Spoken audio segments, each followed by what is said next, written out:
Boa noite, igreja. Antes de começar, queria só compartilhar algo que nós fizemos ontem.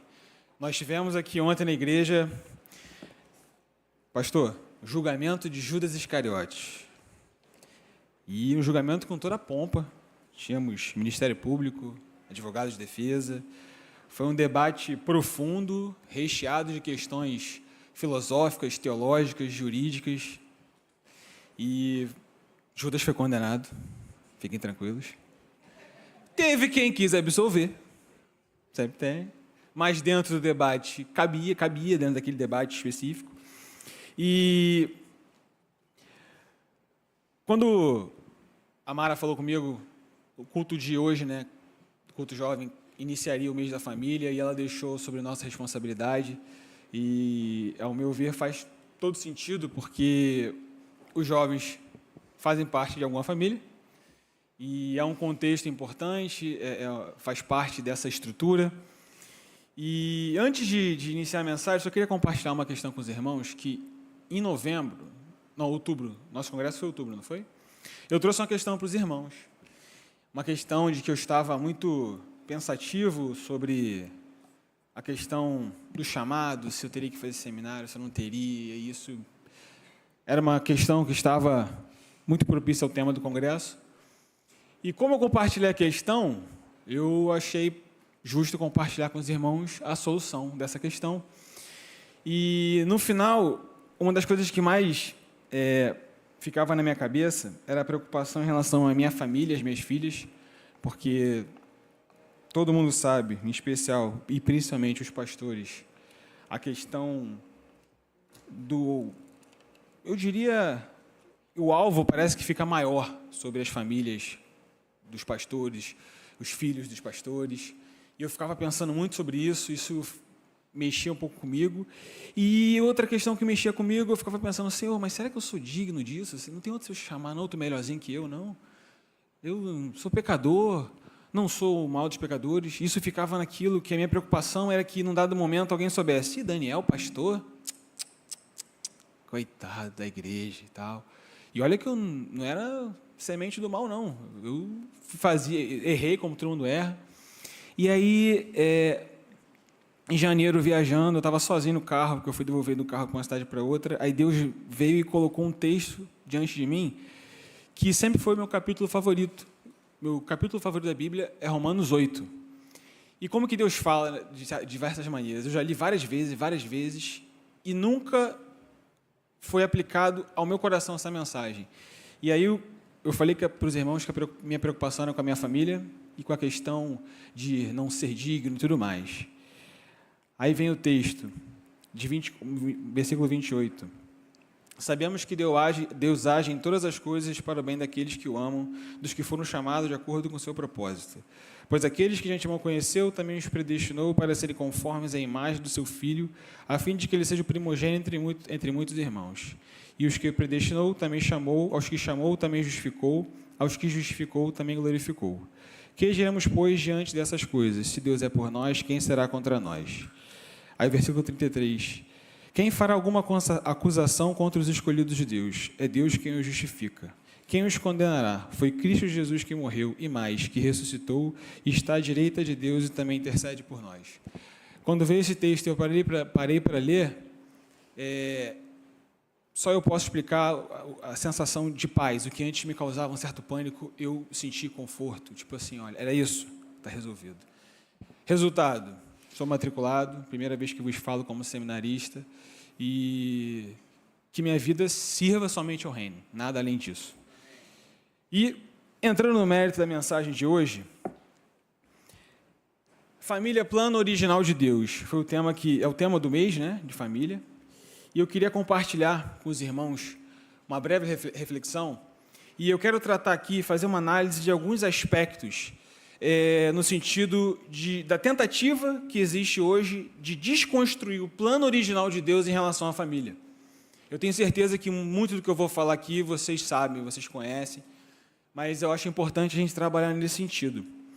Só que, para a gente poder começar a tratar as tentativas, as iniciativas do inferno no sentido de desconstruir o plano original de Deus, eu acho importante a gente entender qual é o plano original de Deus para a família. E, para isso, Gênesis 1, 27 e 28.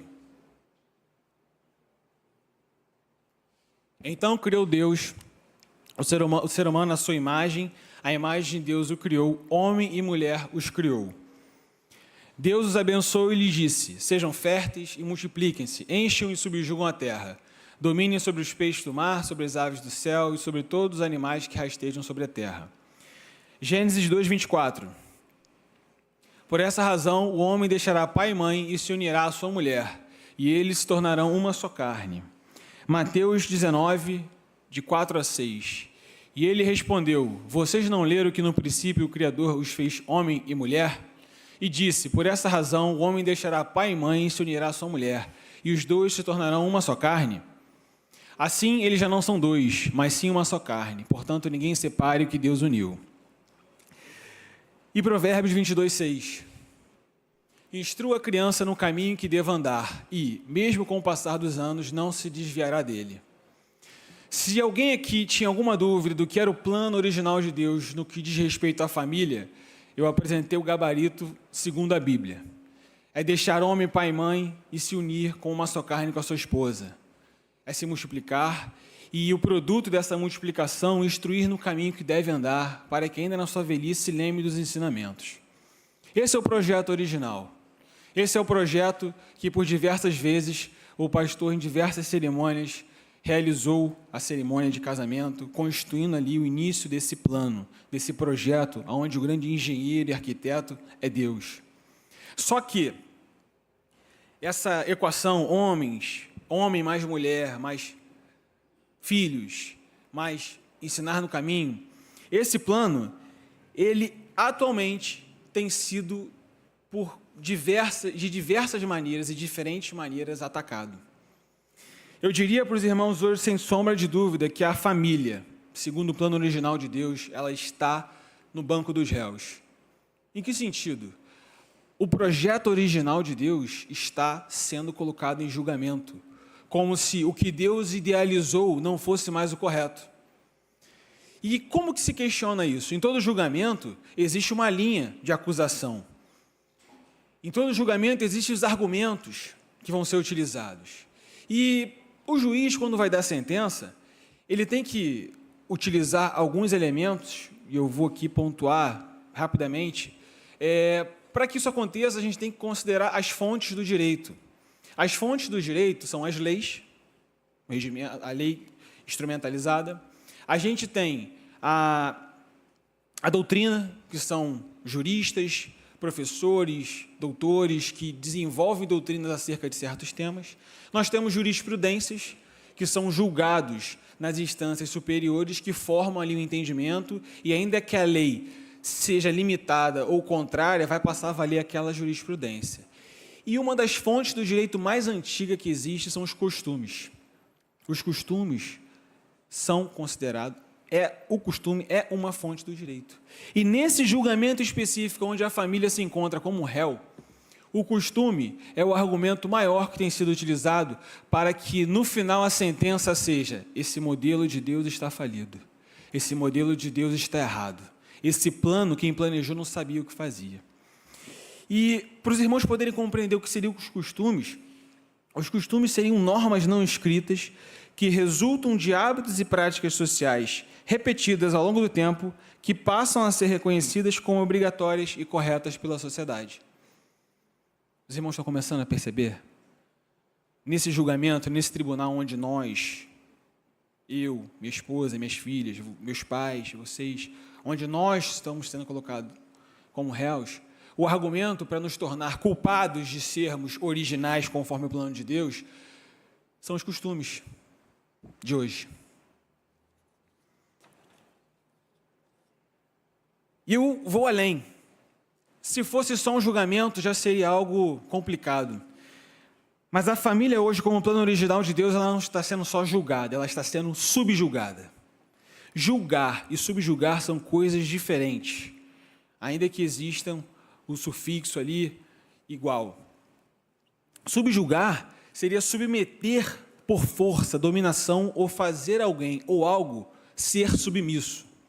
O que estão tentando fazer, na verdade, hoje em dia, com nós, com a família, conforme o plano original de Deus, é que nós sejamos subjugados e que, no final, nós sejamos submissos aos costumes de agora, que vem ditado pelo mundo. Nós estamos, além do julgamento, enfrentando essa característica de estarmos sendo subjugados. E na correria do dia a dia, talvez a gente não perceba as artimanhas, o quão violento tem sido essa força, quanta pressão tem sido exercida em nós enquanto família. Porque no dia a dia, quando o relógio desperta às 6 horas da manhã, você está desesperado para você poder se arrumar, não chegar atrasado no seu trabalho, levar as crianças na escola e chegar a cumprir uma agenda, uma audiência, uma reunião, um expediente e fazer as compras que tua mulher manda, você foi igual a mim, um monte de coisa para você fazer no WhatsApp durante o dia inteiro e você só está preocupado em cumprir as tarefas. Quando chega no final do dia, acabou. Aí você está botando o relógio para despertar de novo. E você não parou para perceber que, de repente, sua filha sofreu alguns ataques e você nem viu. Você sofreu alguns ataques e você nem viu. Muitas das vezes eu posso comparar igual aquela pancada que você toma e não sente. Aí daqui a pouco você vê, ué, o que foi isso? Está roxo, está doendo. Aí que você se toca, aí que os efeitos começam a aparecer. Isso acontece muito no futebol comigo. Toma umas pancadas e depois... Né, Gaúcho? Enfim, acontece muito. Você depois lembra, o que foi isso? Na hora você não percebe. E por quê, meus irmãos? Por quê? Se eu for levar em consideração o argumento de que estamos diante de um tribunal, os argumentos dos costumes têm tido tanta força sobre a família enquanto projeto original de Deus. Vocês já pararam para pensar? Porque num aspecto, num raciocínio, num mundo normal, não era para nós ficarmos discutindo algumas questões no que diz respeito ao modelo original da família. É um absurdo alguém questionar que homem e mulher têm que se casar. Não faz sentido à luz da Bíblia, daquilo que a gente acredita. Mas por quê? Por que estamos sofrendo diversos ataques? Por que estamos sendo questionados? Por que estamos sendo colocados como os errados nessa história? Por causa do que está escrito em Isaías 5, versículo 20 e 21. Ai dos que chamam o mal de bem e ao bem mal, que fazem das trevas luz e da luz trevas, do amargo doce e do doce amargo. Ai dos que são sábios aos seus próprios olhos e inteligentes em sua própria opinião. Nós estamos sendo obrigados a passar por tudo isso, nesse aspecto que eu estou conversando hoje com a igreja, porque estão querendo tornar o amargo doce, estão querendo fazer do doce o amargo, estão querendo que nós vejamos luz em meio às trevas, e estão querendo transformar onde existe luz em escuridão. Isso aqui aconteceu na época lá de Isaías. E ao longo de todo o livro de Isaías, se a gente começar a perceber e comparar o que acontecia lá com os dias de hoje, é algo divino, realmente.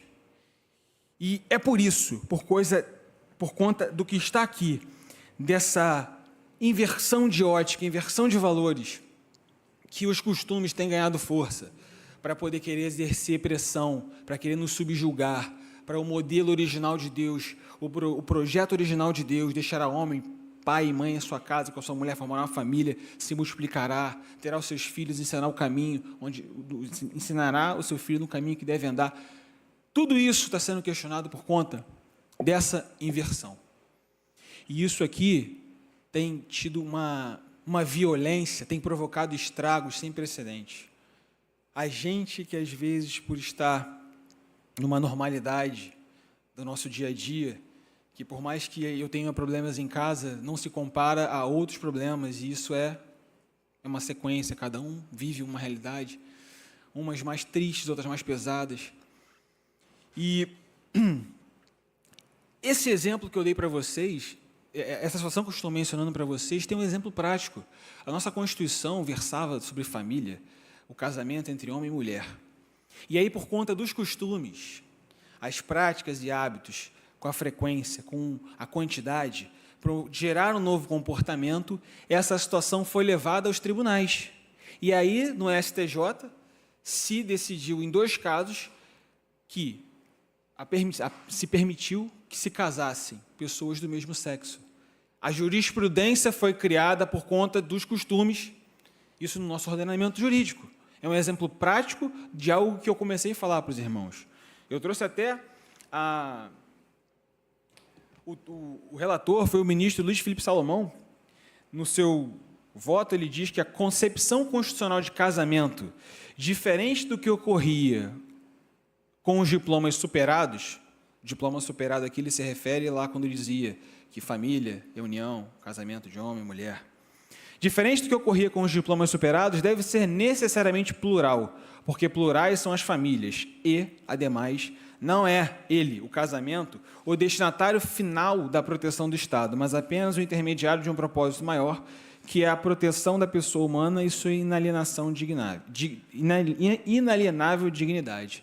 Esse foi um dos argumentos dele. E eu não vou nem entrar aqui no mérito, porque o Estado é laico, pessoas que têm essa opção têm que ter seus direitos resguardados, eu não vou entrar nesse mérito.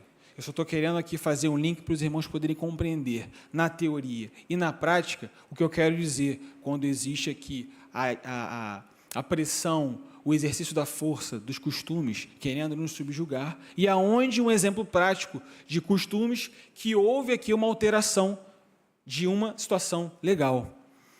E o que é o cerne principal do que eu quero conversar com os irmãos hoje? Eu já disse qual é o modelo, eu já contextualizei, fundamentei qual é o modelo de família, qual é o plano de família segundo nosso Deus.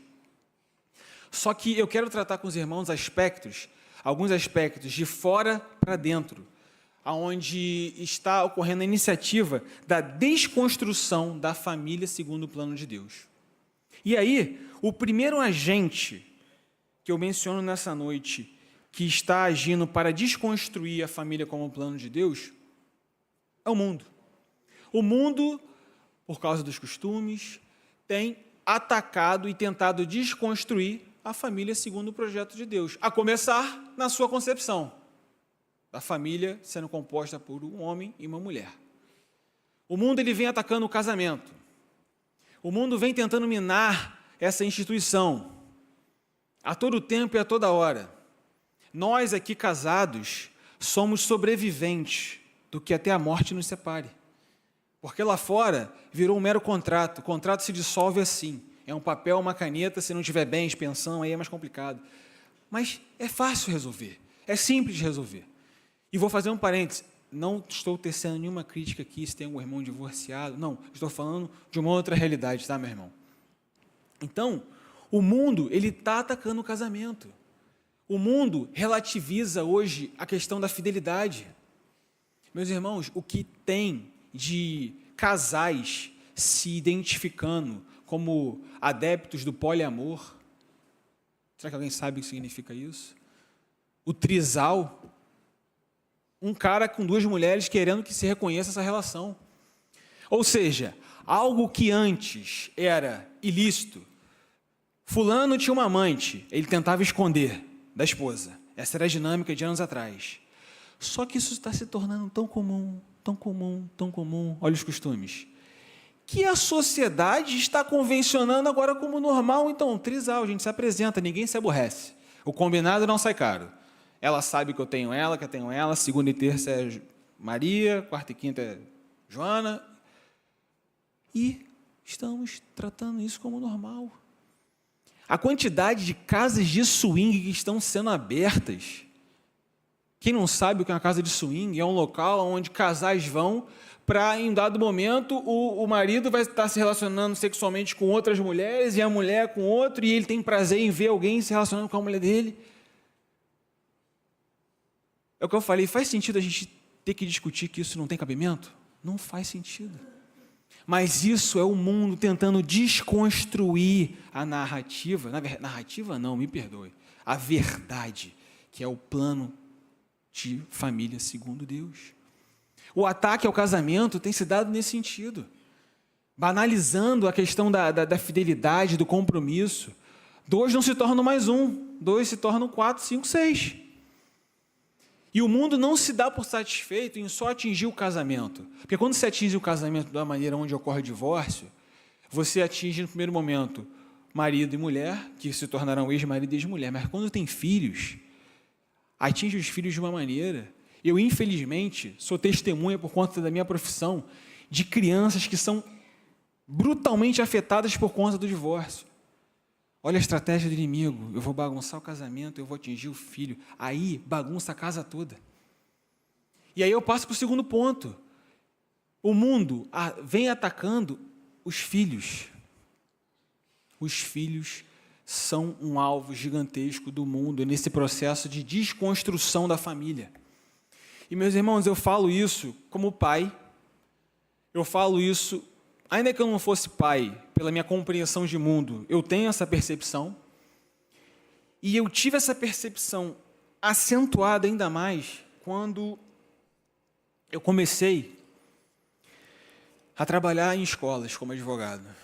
Meus irmãos, são coisas assim, inimagináveis. Crianças de 9 anos criando um grupo de WhatsApp, 3 meninas, e uma das meninas, num dado momento, coloca assim: vocês vão arder no fogo do inferno, porque tomou uma chamada da mãe, a mãe replicou aquilo, ela replicou no grupo, aí a criança no grupo fala assim: vem cá, você aqui fazia parte do nosso trisal até ontem, agora a gente que vai queimar no inferno?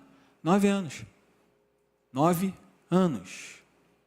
Crianças que, por acesso a isso aqui, através de joguinhos inocentes, onde tem chat, estão sendo corrompidas, estão sendo levadas através de pedófilos a mandar fotos delas nuas, depois elas entram em depressão, desespero dos pais saberem, e começam a se automutilar e tentam suicídio. Só em um dia que eu fui dar uma palestra sobre um assunto diverso, 6 crianças vieram desabafar isso comigo. Eu abri essa porta sem ter colocado nem a mão nessa maçaneta. As escolas, as crianças estão sendo alvo, mas de uma violência, e são os maiores alvos. Sabe por quê? Porque a criança, ela precisa ser instruída para que ela saiba o que é certo e o que é errado. E o inimigo está pegando um monte de criança crua, um monte de criança que está relativizando tudo, porque o pai relativiza, porque a mãe relativiza, porque existe omissão em casa. Então você imagina um lobo entrando no galinheiro e só animais indefesos, completamente indefesos. O universo escolar está algo... Eu queria usar uma expressão mais amena, mas... terreiro do inimigo. Os irmãos não têm noção. Ter que fechar banheiro de vestiário feminino porque as meninas estão se atracando dentro do vestiário. Questão sexual, relação, então, isso está correndo solto. Teve uma situação onde uma menina estava estranhando o comportamento da criança, de 12 anos. Ela estava abatida, apresentando marcas de violência, e o conselho tutelar foi acionado, foi aberto um procedimento. A criança relatou para a escola que ela era vítima de maus tratos da mãe dela. Ela estava sofrendo maus tratos da mãe, violência física, violência emocional, gerou-se um processo. A escola já extremamente consternada, incomodada com essa situação. Esse fato não foi uma escola onde eu sou advogado. E aí descobriu-se que, na verdade, o pai abusava sexualmente dessa criança, e essa criança, ela desenvolveu a síndrome de Estocolmo, se eu não me engano, uma paixão pelo pai. E ela estava fazendo de tudo para colocar a mãe como errada, porque a mãe dentro de casa representava uma rival para ela enquanto mulher. Meus irmãos, 12 anos. 12 anos.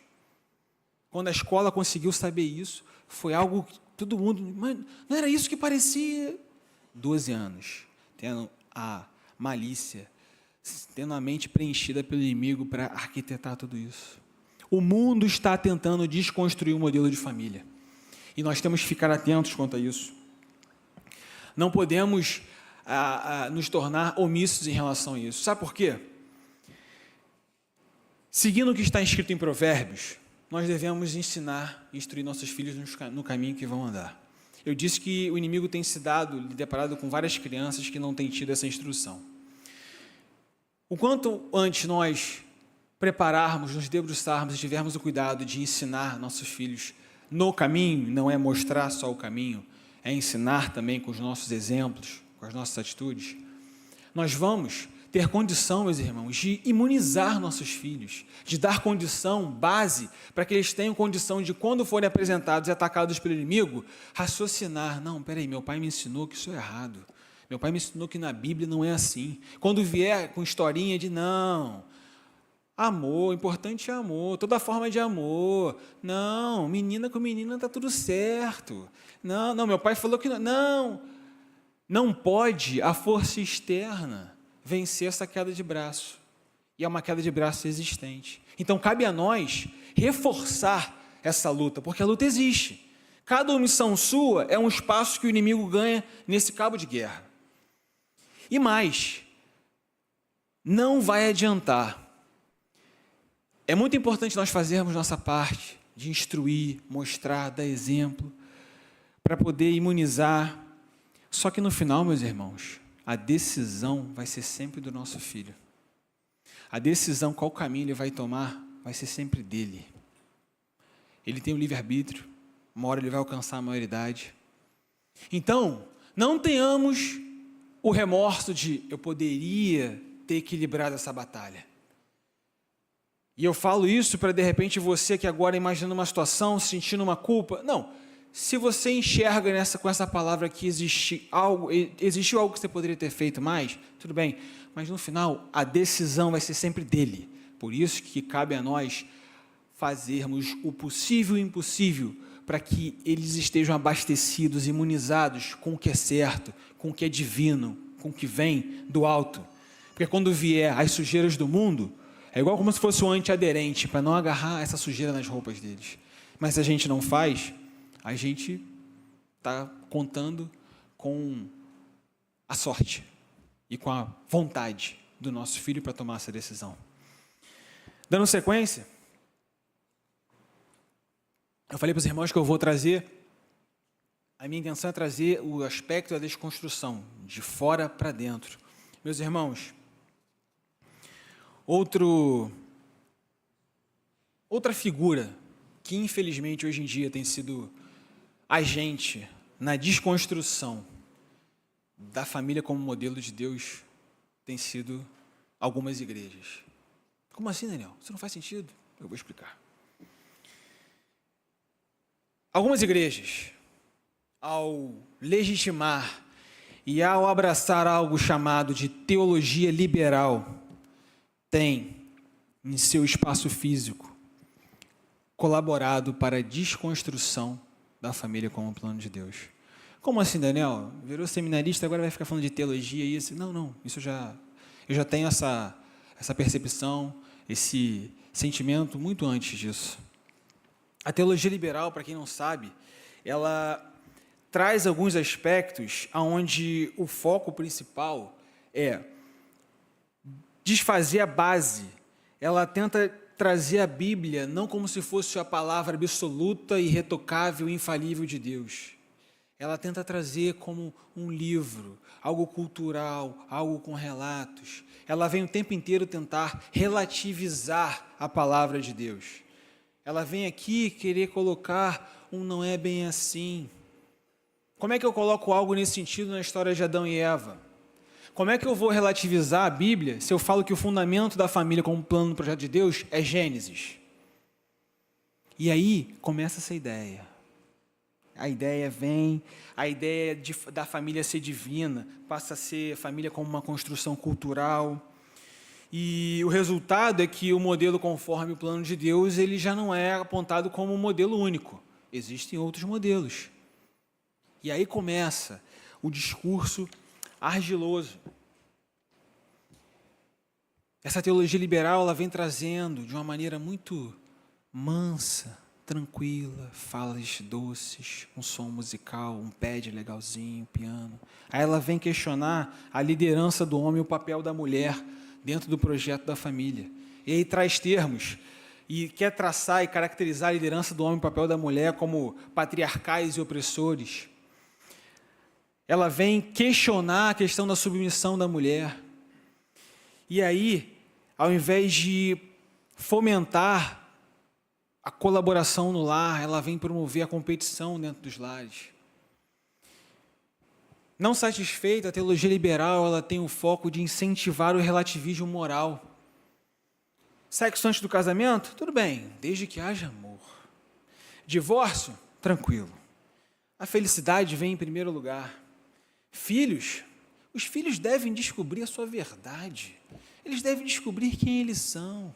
Inclusive, se são homens, mulheres, no quesito de gêneros, ou se são therians. Os irmãos sabem o que significa esse termo? Eu não sabia há pouco tempo. Os therians são pessoas que se identificam como animais.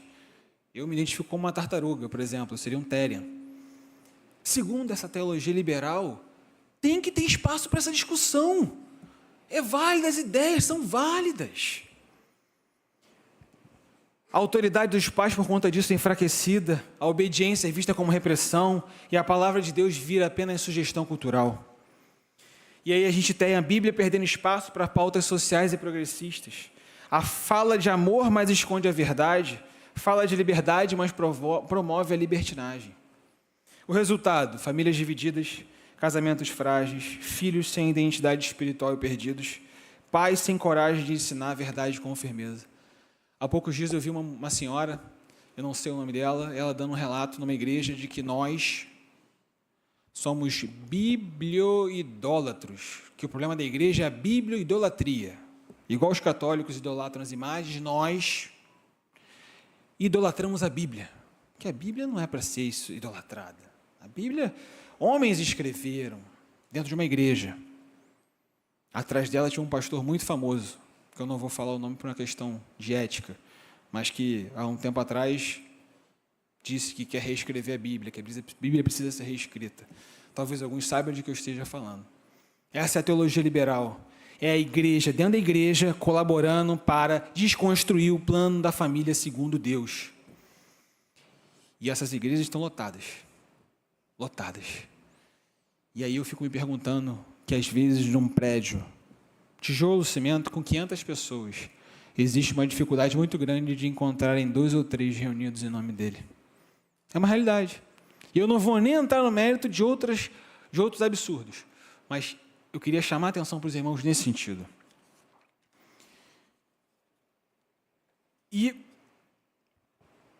Mas, infelizmente, a teologia liberal alcançou alguns dos nossos jovens, cujo resultado ainda é tratado até hoje. Infelizmente. Mas o que me move, o que me dá esperança é que, por mais que o inferno se mexa, ele não tem poder diante do grande eu sou.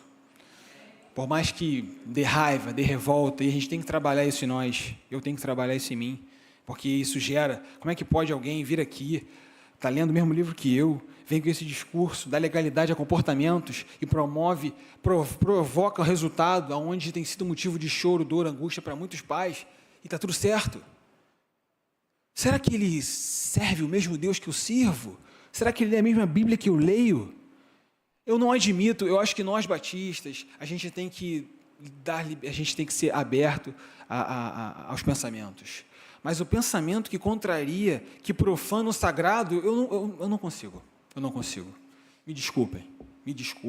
E se você, meu irmão, alguém aqui acredita em algo desse ponto da teologia liberal, me desculpa se o que eu falei não te agradou, mas eu não concordo em nada. E vindo mais para dentro, eu vim do mundo, eu vim para a igreja, e um outro agente na desconstrução da família como projeto de Deus tem sido nossas casas, que aí é a linha final dessa progressão de dentro, de fora para dentro. Meus irmãos, sabe como que em nossas casas, eu falo de um modo geral, nós temos contribuído para a desconstrução da família conforme o plano de Deus? Toda vez que eu, enquanto homem, cada um de vocês, enquanto homem, deixa e é omisso no seu papel de sacerdote do lar, toda vez que você negligencia a responsabilidade espiritual da sua família, você está colaborando para a desconstrução da família conforme o plano de Deus. Toda vez que você prioriza o trabalho, o dinheiro, a fama, o status, em detrimento da sua família, cuja responsabilidade é sua, você é o cabeça do lar, você está colaborando para a desconstrução da família como plano de Deus. E talvez você não perceba isso. Talvez você só fique irritado, inconformado, indignado com o que eu falei antes, vindo lá de fora, ouvindo das igrejas cuja teologia é liberal. Mas eu estou te dizendo hoje que de repente você também está contribuindo para isso, igual a contribuir. Quantas vezes eu estava totalmente arredio, disperso, e a responsabilidade espiritual das minhas filhas ficaram sobre a responsabilidade da Viviane ou dos meus pais. Mas graças a Deus eu enxerguei e não vou ser omisso nunca mais. Que esse processo pelo qual passei, meu irmão, ou que você nunca passe, ou que você acorde e mude, porque querer mudar não é mudar.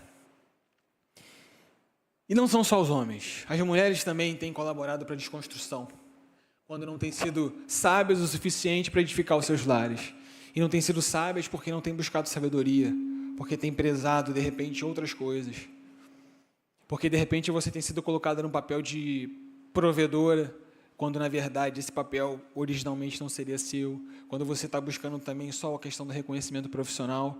Quando você vê que, no final do seu dia, o seu tempo para casa, seus filhos, seu marido, é mínimo em relação ao tempo que você colocou nos seus relatórios, no seu trabalho, nos seus projetos. E, meus irmãos, essa negligência, essa omissão, querendo ou não, ela impacta na vida espiritual. E quando nós temos pais omissos, homens omissos, mães, mulheres negligentes, e a gente acaba arrastando para isso uma negligência espiritual, os afetados são os nossos filhos, as nossas filhas, as nossas crianças. Por conta disso, pais têm perdido a autoridade diante dos seus filhos. Por conta disso, de repente, pais não têm conseguido chamar alguns filhos na responsabilidade ou exortar, porque se exortar em algum sentido, o filho vai devolver na cara dele: você está querendo me proibir disso, mas e isso que você faz?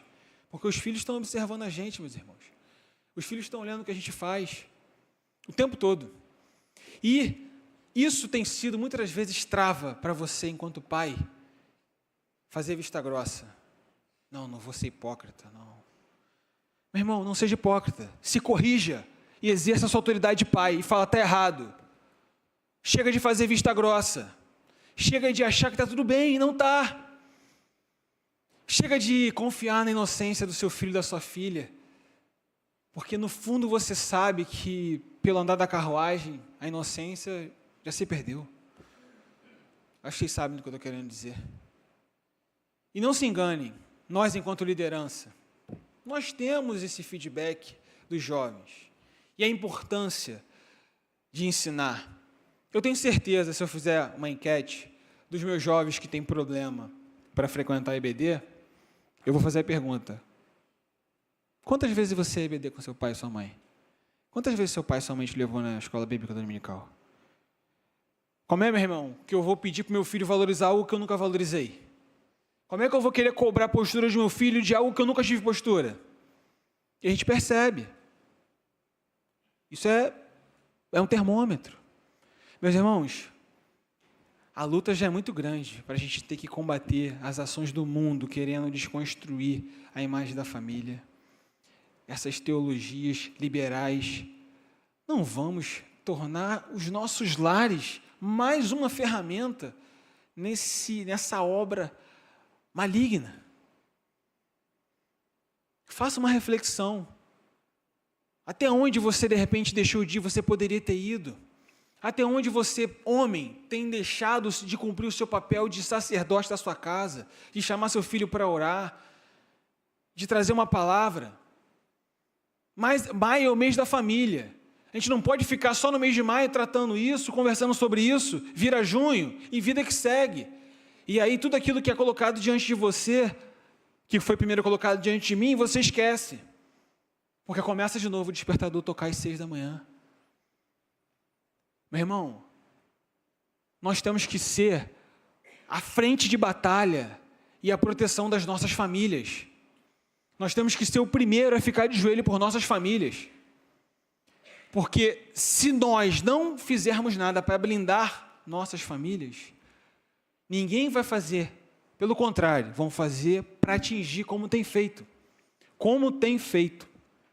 Então, que a nossa casa, se até hoje a tua casa foi agente de desconstrução, que isso se encerre hoje em nome de Jesus. Que você possa reconhecer a tua responsabilidade, que você possa restabelecer a tua autoridade, não por você, por causa daquilo que habita em você, mas para dizer que Jesus habita em você, você tem que buscar, você tem que se colocar diante dele, você tem que se debruçar diante dele, se derramar diante dele. E eu não vou nem entrar no mérito de que você tem que ter ele como Senhor e Salvador da sua vida. Que isso daí é sine qua non, é algo que não é nem para a gente discutir. A gente vê muitas pessoas, Adão, Eva, aí a gente quer justificar às vezes o fracasso da nossa família pelo que aconteceu lá no Éden. Meus irmãos, da mesma maneira que a condenação veio por meio de um homem, a justificação também veio por meio de outro, Jesus Cristo, foi feita lá na cruz. Então isso é desculpa furada, bengala. Adão foi o primeiro frouxo da história, quando ele chegou e não enquadrou o que a gente tem feito com a Eva, de controlar, não vamos comer, o Senhor falou que desse fruto não poderíamos comer, e não depois, Senhor, é a mulher que tu me deste, Senhor, Viviane que tu me deste, Senhor, é o filho que tu me deste, Senhor, é a sogra não, esquece.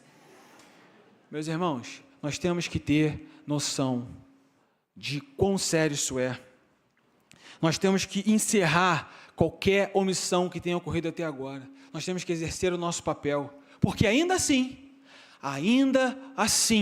nós estaremos sujeitos aos nossos filhos fazerem outras escolhas, decidirem por outros caminhos, contrários a tudo que foram ensinados. Imagina se não forem ensinados, porque lá fora a pressão é grande. Lá fora ninguém está preocupado eu tenho um relatório para entregar. É full time, a pressão, o ataque do inimigo.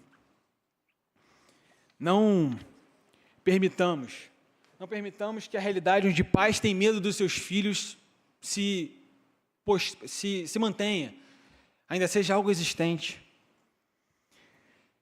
Nós não podemos, em hipótese alguma, ser agentes da desconstrução da família enquanto modelo de Deus. Só que para isso, a gente tem que dar o exemplo. Certa vez, eu estava numa parada no Graal e meu pai e meu irmão chegamos para ir ao banheiro. Aí uma senhora chegou para mim e falou assim, você pode levar meu marido ao banheiro? Ele era cego. Aí eu fiquei constrangido. Caramba, vou levar o cego no banheiro. Aí meu irmão rindo, né? Meu pai foi logo no banheiro, não queria nem ver. Aí eu fui caminhando com o senhor. Vamos lá, hein. Tal. Aí coloquei ele dentro do espaço, né? E já fechei a porta. Meus irmãos, daqui a pouco ele começa a gritar. Ai. Eu sem entender nada. Ele, meu dedo. Ele estava com a mão dentro da braçadeira da porta, eu não vi, eu fechei a porta. Aí eu vou e ainda falo assim, desculpa, eu não vi. Aí eu fico me perguntando o que ele pensou, e o cego aqui é quem? Essa história, ela é engraçada, só que ela ensina muito no dia de hoje. Não tem como um cego guiar o outro. Não tem como você querer ensinar o seu filho e sua filha no caminho, se você não está no caminho. Não tem como você querer que seu filho cumpra e siga certos dogmas e ensinamentos, se você não cumpre. Um cego não pode guiar o outro. Eu não era cego, mas por uma negligência minha, eu provoquei uma dor naquele senhor. No final, ainda fui entregar ele para a esposa com o olho arregalado. O que aconteceu? Eu falei, olha, eu prendi o dedo do seu esposo, me desculpe. Tal. Meus irmãos, não sejamos mais cegos. E aqui eu falo espiritualmente. Vamos abrir os nossos olhos para essa realidade. Sabe por quê? É preciso que ocorra uma transformação de mente em todos nós, para que situações como essa não aconteçam. E nem que isso a gente tenha que rever conceitos, nem que isso a gente tenha que mudar 360 a nossa vida. Nós precisamos de mudança. Os irmãos conhecem o termo, a gasolina está batizada? Quantos aqui já ouviram essa expressão? O que isso quer dizer? Que a gasolina está adulterada, algo normal em Campo Grande, né? Esse cenário onde nós temos pessoas imbuídas no propósito de tornar o mal em bem, de transformar a luz em trevas, de transformar o amargo em doce, nós temos produzido famílias batizadas. E não é batizada nas águas, não é batizadas no Espírito Santo. São famílias batizadas no sentido de estarem adulteradas. Adulteradas porque não estão cumprindo o plano perfeito da família segundo Deus. Eu te pergunto, meu irmão, será que a tua família está batizada? Será que a minha família está batizada? A minha eu te digo que não está, por causa de Jesus. E se a sua está, eu te digo que estava. Que eu peço muito ao Senhor que Ele possa, o Espírito Santo, tocar o seu coração para você entender o que você precisa mudar. Porque o preço a se pagar é muito caro. Famílias adulteradas estão completamente longe do plano de Deus no que diz respeito à família. Quantos aqui conhecem o ChatGPT? Para quem não conhece, o ChatGPT é uma ferramenta, uma inteligência artificial, onde se eu chegar aqui agora e falar assim, ChatGPT, eu vou colocar um comando. Faça para mim uma história onde eu tenho 3 personagens homens com um contexto engraçado, onde tem um final triste. Ele vai escrever brilhantemente essa história. Tem pessoas usando isso para o profissional. Você chegar hoje em dia, tem advogado usando isso, advogado. Petição inicial, aí vem a petição. Teve um caso, inclusive, que foi pego porque o ChatGPT criou uma jurisprudência que não existia. Então, é uma inteligência artificial que ela, com as informações que você imputa, ela gera o resultado. Se você pedir ChatGPT, coloque para mim a música Tu És Fiel Senhor na língua em aramaico, ele vai fazer para você. A inteligência artificial é algo surreal, brilhante. E aí, meus irmãos, sabe o que eu fiz? Eu cheguei no ChatGPT e coloquei o seguinte comando. ChatGPT, se você fosse o diabo, o que você faria para acabar com a família? Plano original de Deus. Eu vou ler a resposta que o ChatGPT me deu. Se eu fosse o diabo, eu destruiria a família sem que percebessem. Primeiro, eu atacaria o amor, transformaria o compromisso em contrato, o casamento em brincadeira, sussurraria no ouvido dos homens que liderança é opressão e nas mulheres que submissão é fraqueza. Eu os convenceria de que felicidade é egoísmo, que trair é natural, que separar é evolução. Depois, eu atingiria os filhos, roubaria sua inocência com telas, vícios e ideologias distorcidas. Eu reescreveria a definição de família, banalizaria o sagrado, até que não houvesse mais padrão nem verdade, apenas caos disfarçado de liberdade. E, para finalizar, eu arrancaria Deus dos lares, ocuparia suas mentes com pressa, tecnologia e entretenimento, até que não sobrasse espaço para oração, para a Bíblia, para o altar em casa. Assim, mataria lentamente o que Deus criou para ser eterno. E quando acordassem, seria tarde demais. Inteligência artificial. Quando eu coloquei esse comando, eu já tinha preparado o que eu ia falar. Tem alguma semelhança com a realidade? Não é retórica a pergunta. Tem semelhança com a realidade? Me disse, não é exatamente isso. Eu confesso, irmãos, quando eu li isso aqui, eu cheguei e falei assim, Satanás está no meu celular. Porque é isso. E eu pergunto, se uma inteligência artificial, com um simples comando, consegue traçar esse cenário diante de nós, como é que tem gente que ainda não acordou para isso? Como é que tem gente que ainda não abriu os olhos para isso? No final, ele fala que quando acordar vai ser tarde demais. Talvez você hoje esteja pensando, eu acho que para mim já foi tarde demais. Só que, meus irmãos, eu espero que você não saia daqui com isso. Nós que, eventualmente, eu, estamos aqui à frente, o pastor, com certeza, mais do que eu. Quando a gente está aqui na frente, a gente costuma guardar os lugares onde alguns irmãos costumam sentar. O senhor repara isso, pastor? Lugares que alguns irmãos sempre sentam. A Zélia está sempre ali. Quando não está rindo, está batendo palma. O Pablo está sempre aqui pela frente. Eu lembro, eu não estou aqui sempre, mas me recorda de algumas pessoas, algumas que não estão, por exemplo, o seu Bennett, sentava aqui muitas vezes. Só que esses não estão aqui porque estão na glória. Só que o que me deixa angustiado é que eu olho para alguns lugares aqui e alguns lugares estão vazios. E as pessoas não estão aqui porque estão em outro lugar. Ao olhar aqui para frente, me vem à memória pessoas, filhos que não estão ao lado dos seus pais, porque fizeram outras escolhas. Maridos que não estão ao lado das suas esposas, porque fizeram outras escolhas. E isso me deixa com o coração na mão. E pensar que talvez há 20 anos, essas famílias que hoje existe aqui um vazio, quando constituídas, elas estavam conforme o plano de Deus. A formação estava completa. E hoje, seja por esses motivos que eu falei ou não, não estão.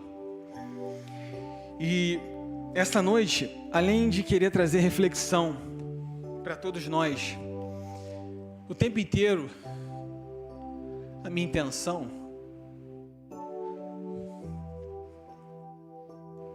era trazer esperança. Era trazer esperança.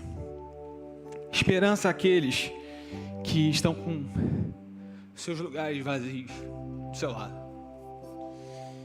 E eu não sei para quem Deus queria que eu trouxesse esperança essa noite.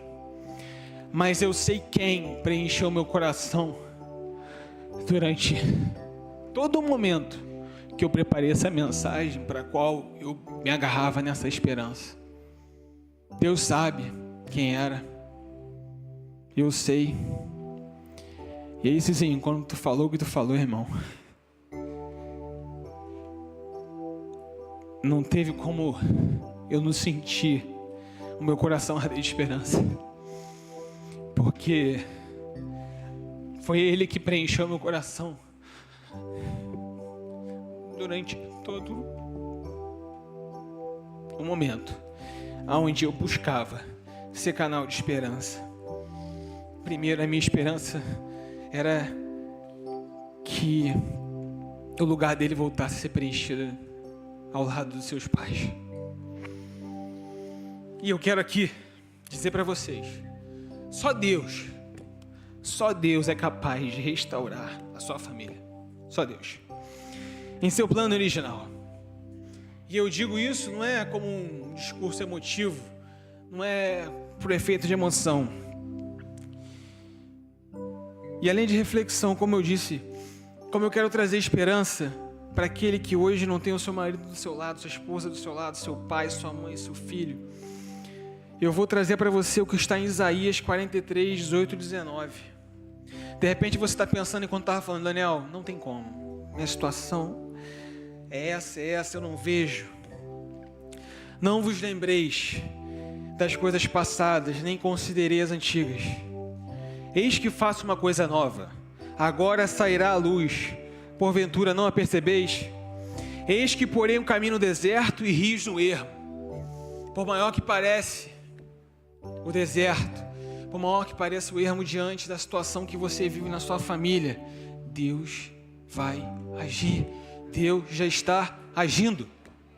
E eu quero muito que você saia daqui essa noite com essa convicção, com essa esperança, agarrado nessa verdade, porque essa verdade não é minha, Essa verdade não sou eu que trago para vocês como algo orgânico do meu coração. Isso é da palavra. Eu tenho certeza que caminhos já estão sendo abertos no deserto. Eu tenho certeza que rios já estão sendo abertos em meio ao ermo. E eu tenho certeza que se você se debruçar diante do Senhor, você vai poder dizer o que está em Lucas 15, 24. Porque este meu filho estava morto e reviveu. Tinha se perdido, foi achado. Porque este meu pai estava morto. Porque esta minha mãe estava morta. Porque este meu irmão estava morto. Mas foi achado. Em nome de Jesus. Que essa música que vai ser tocada agora pelo Ministério de Louvor, que você se aproprie dela como uma oração na sua vida. Porque eu quero que você saia daqui hoje afagado por essa mensagem de esperança e firme no propósito de que a sua família vai ser restaurada conforme o plano original de Deus. Em nome de Jesus. Em nome de Jesus. Então, que você creia, mas que você não só creia, que você faça a sua parte. Não podemos só ficar lamentando. Vamos mover cada vez mais no clamor sobre essas vidas. Nós, enquanto igreja, temos que fazer mais pelos que não estão aqui. Porque o que não dói para mim, dói para o meu irmão. Porque toda vez que está aqui o ministério infantil, um pai lembra do filho, ou um jovem, o pai lembra do filho. Ou quando vem a união de casais, o filho lembra do pai que não está aqui. Que saiamos da inércia e que creamos. Porque contra Deus o inferno não vai prevalecer. Contra a sua família o inferno não vai prevalecer. Por causa do nome de Jesus.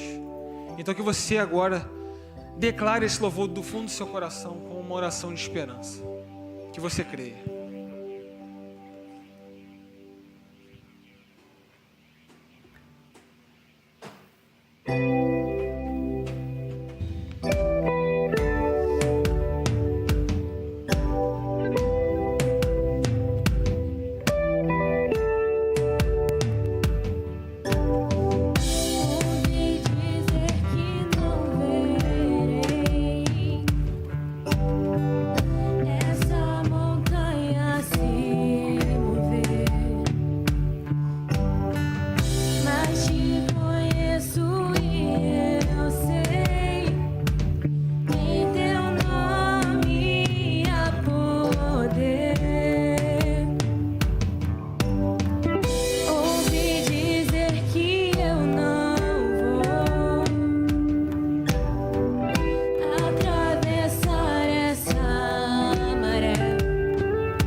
O que você quer ver o milagre da transformação, fica de pé nesse momento para a gente estar colocando diante do Senhor a vida dessa pessoa. A esperança viva está, pois o meu Deus ressuscitou. Pra sempre eu vou confiar em teu nome.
Senhor, Deus de amor, eu quero agora, Senhor Deus, te pedir, ó Pai.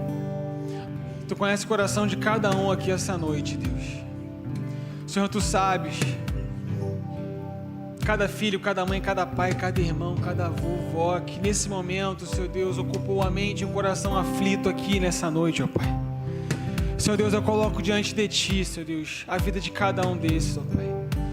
Nós cremos em Ti, Senhor Deus, que Tu és capaz de mudar essa realidade, Senhor Deus, e cremos, Senhor Deus, que Tu irás operar a transformação.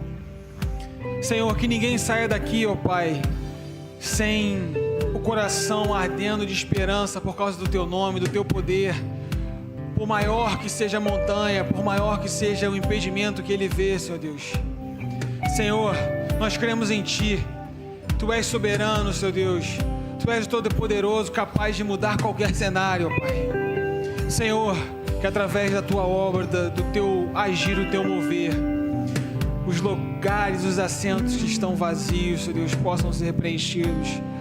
Que possamos ter aqui de volta, Senhor Deus, as famílias completas, as famílias preenchidas, não somente de número, Senhor, mas preenchidas, Senhor Deus, conforme o Teu plano original. No contexto, Senhor Deus, de que todos, Senhor Deus, estarão na Tua casa para Te servir. Senhor Deus, que cada um aqui essa noite saia convicto dessa verdade. Que cada um aqui, Senhor Deus, possa entender que não pode ser omisso como sacerdote do lar. Que cada esposa possa entender qual é o seu papel dentro da sua casa. Senhor Deus, eu tenho certeza e Te louvo, porque aqui, compondo esse grupo de louvor, existem jovens que foram motivos de esperança e hoje são motivos de agradecimento. Porque antes deixaram de ocupar lugar, mas hoje estão na Tua casa, diante de Ti, inclinados ao Teu Espírito, inclinados à Tua obra, inclinados a Te servir, Senhor. Eu Te louvo, a Deus, por essas vidas. E que aqueles que hoje ainda estão com seus corações aflitos possam olhar para cada um deles e crer que em breve dirão: eis aqui o meu filho que estava morto, que estava perdido, mas foi achado, para a honra e glória do Teu nome, Jesus. É o que eu Te oro e Te agradeço. Em nome de Jesus, amém.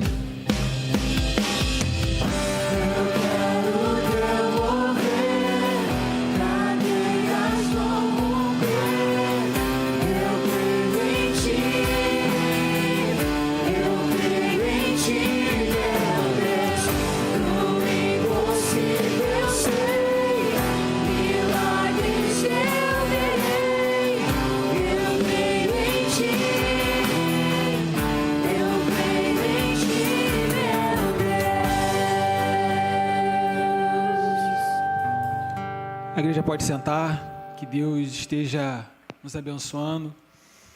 E um detalhe que eu esqueci de comentar com a igreja: quando a gente tem que ter visão, propósito e entendimento do nosso papel, eu lembro de uma situação que minha avó Zenilda contou para mim. Vou contar, avó, desculpa. A minha avó falou que em relação ao meu tio Elmar, o Elmar aprontava. Para quem não sabe, Elmar é meu tio. O Elmar aprontava e minha avó falou que numa das vezes virou para ele e falou assim: se você não acertar sua vida com o Senhor, ao invés de te ver no mundo, eu vou orar para que Ele te leve. Deu certo, Elmar tá aí.